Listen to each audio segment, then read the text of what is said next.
د غزني په ګیلان ولسوالۍ کې د سړک رغونې چارې روانې دي. د غزني ولایت مقام او د یاد ارګان له پلان سره سم د دې ولسوالۍ د سړک رغونې چارې تر نیمایي زیاتې بشپړې شوي او په پاتې برخې یې کار روان دی. د دغه لار باندې ډېر خلک اړولو، رسنۍ خلک دي، انګورو خلک دي، وتیلې خلک دي، شنکۍ خلک دي، ګواد دي، اغوجان. نو دغه په مشوره باندې دغه لار موږ ته انتخاب شوې ده، دا لار جوړوو. نو دغه به خیر و سر ته رسوو چې یا د موږ توفیق وي. که راته ووایاست چې تر دې ځایه ستاسې را رسېدلي یاست، څومره کارګرو به کار کړی وي؟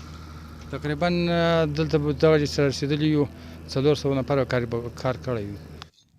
د غزني ګیلان ولسوالۍ همدغه لویه لار چې مخکې د دې ولسوالۍ خلکو تر مرکزه په ستونزو ځانونه رسول، اوس یې په رغولو د دې ولسوالۍ اوسېدونکي زیات خوښ دي. خو موږ ډېر په ګټه د انجینر صاحب چې دا لاره موږ ته جوړه شي. موږ ډېر په تکلیف یو، موټر هم بند وي، هر ځای بند وي. نو چې دا جوړه شي دا خو موږ ډېره په ګټه ده. کار شوی د موږ ډېر په خوښ یو. د دې لارې پر سر کارکوونکي هم زیات خوښ دي چې دوی ته د کار زمینه برابره شوي. دوی د اسلامي امارت څخه غواړي چې په دې برخه کې لا هم د کار زمینه ورته برابره کړي. زموږ د جبلاله د وتلې اوسېدونکی د واښه راغلی سړک ته، دا سړک کار د 2 ورځې کې د وتلې نوبت راغلی ده.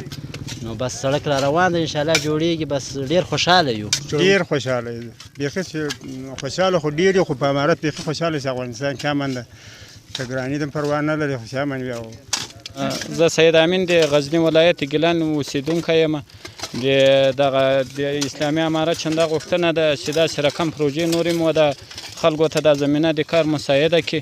بیخي مو خوشحاله یو، د ولس بیخي ځینې خوشحاله ده. نو د یادونې د یاده پروسه د غزني ولایت مقام له پلان سره سم د یاد ولایت په ټولو ولسوالیو کې د غنمو په مقابل کې دوام لري.